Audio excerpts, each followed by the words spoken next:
પ્રાયોજક છે cancer healer centre, a new beginning. દ્વારકાધીશના મંદિરે ધૂળેટીના પર્વ સાથે ફૂલ ડોલોત્સવની પૂર્ણાહુતિ.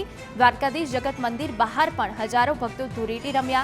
ઢોલ, મંજીરાના તાલ અને ગુલાલ સાથે મોટી સંખ્યામાં લોકો એકબીજાને રંગ લગાવ્યા. ભક્તોએ જય દ્વારકાધીશના નારા લગાવ્યા.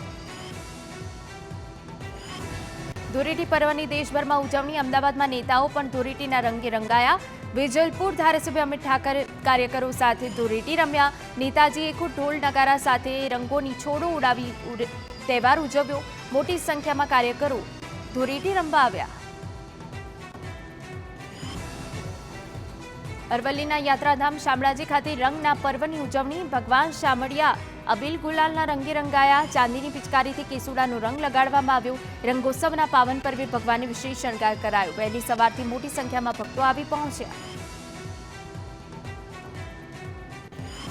સુરતમાં પણ સુરતી લાલાઓએ ધૂળેટીની ધામધૂમથી ઉજવણી કરી.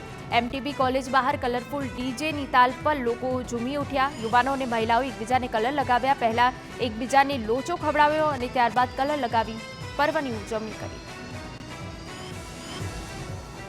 વડોદરાના નગરજનો પણ હર્ષોલ્લાસ સાથે ધૂળેટી મનાવતા જોવા મળ્યા. કમાટીબાગ વિસ્તારમાં ડીજેના મ્યુઝિક સાથે નાચગાન કરી લોકોએ ધૂળેટીની ઉજવણી માણી. મોર્નિંગ વોક કરવા આવતા લોકો પણ જોડાયા.